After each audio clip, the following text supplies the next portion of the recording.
Welcome back to another awesome video. Today we've got the Technics M234X from 1983. This cassette deck is very basic, it's not high-end, it has a basic set of features with one exception. DBX. Yes, DBX. Dolby noise reduction and DBX were both in competition in the consumer market for a brief period and Dolby won, but this deck has both. And this deck is still in such great condition it has this NR marketing sticker on the cassette window, touting the fact that it includes Dolby B, Dolby C, and DBX. In addition to using DBX with cassette tapes, it also has an additional DBX feature. You know what that is? Nope. It's this other button over here that says DBX disc. So you can not only use it with tapes, but you can use it as an outboard decoder with vinyl or reel-to-reel tape. Way back in 1983, Stereo Review magazine described the M234X as no frills, with sound quality that was very good and overall an extremely good value for its price. It said it was $200 back in '83. I paid $22 for this one, and really had to do nothing to get it working. Speaking of Stereo Review magazine, let me pause the video for a second and mourn the passing of its latest incarnation, Sound and Vision. I got this cover attachment on the latest issue saying this was it. It's over. But the back issues are still available online, and they're great for researching old audio equipment like this. For example, what's the brand of this thing?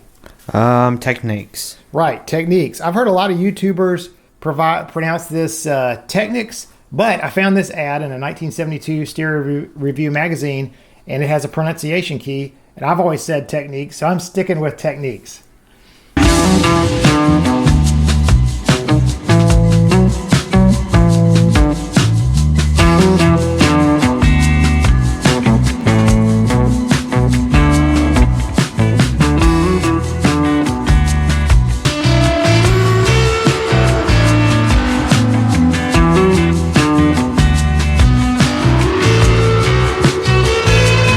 Another great feature of this thing is the level meters. They're very colorful and have that peak hold feature. This is very similar to another deck that we have in our collection from the same era, a Technics M222. You remember that one? Yes, the 99-cent one from eBay. Right, we got a good deal on that. Let's take a brief look at that one versus this one. Okay, so here is the Technics 222 dubbing cassette deck. I think it's from '82. It's maybe a year or two older than the 234X. We did a video of this many years ago. Still working. Got the audio tape selector, similar style of level controls.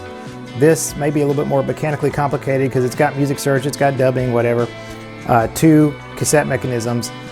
This, I really like the way the keys are laid out. Even though they're both that mechanical sort of controls, these are grouped nicely. All the playback controls on the left, these are identical. You know, in a dimly lit room, if you don't use this every day, you're gonna have to get down there and hunt and peck and figure out what's what.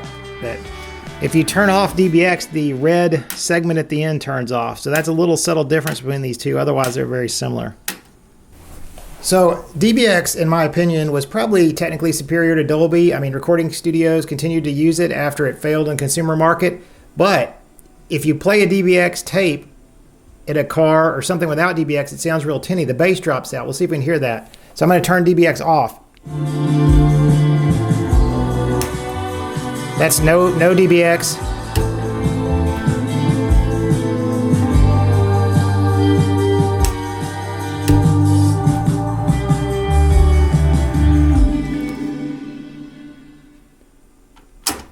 Tapes need to be portable, and a Dolby tape played without Dolby sounds a lot more acceptable than a DBX tape played without DBX. So I got this in, and apparently there was some shipping damage because the eject button appears to be missing. And there's a little dent on the side over here, so hopefully it's not banged up too bad. It did look like it was in pretty good shape on the online auction, and the eject button was present. So let's take it apart. Just 2 screws. Oh yeah. The eject stuff just spilled out the left side of the deck when I opened it. It turns out the eject lever thing had just popped off, and I just pushed it back into place. It seems to be working now. So let's see, eject. So maybe that'll work. All right, so let's power it up. Here goes. Okay, we got motor moving. It must run all the time. All right. Fast forward, rewind. Works? Let's try play. Yeah, it works, huh? Oh, wait a second. What's this? Yeah, it looks like one of the meters.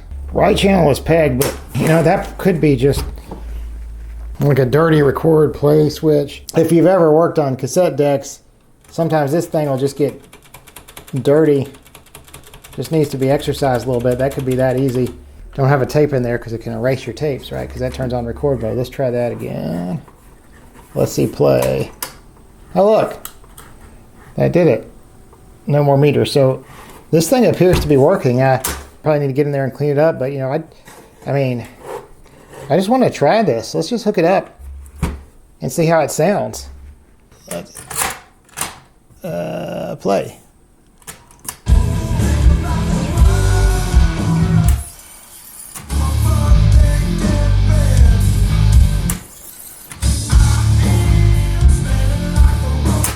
Seems like it works. This thing is, according to the motor, has a stamp on it. It says 1983. Think about the phone in your pocket, the flat screen TV you watch, the computer you use. Fast forward 42 years. How many of those entertainment devices are going to be able to, I mean, you could listen to this. It sounds fine. That's cool. Not much to repair, but we will do a good cleaning on this. That's good.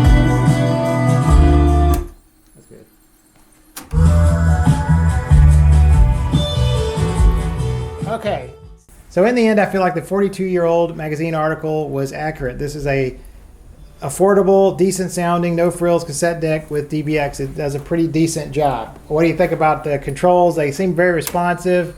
Yeah. Seem to work pretty well. I like the display. Totally 80s. Yeah, definitely 80s. I found an article online that shows that this deck was used in the 1984 Summer Olympic Games in Los Angeles as part of their sound system and an audio production magazine. So people obviously, you know, liked it well enough to use it in a public professional setting. But anyway, if you need a cassette deck in 2025 just to listen to some old tapes and you find one of these in good condition, I'd say go for it. That's about it. We'll see you next time for another awesome video. All right.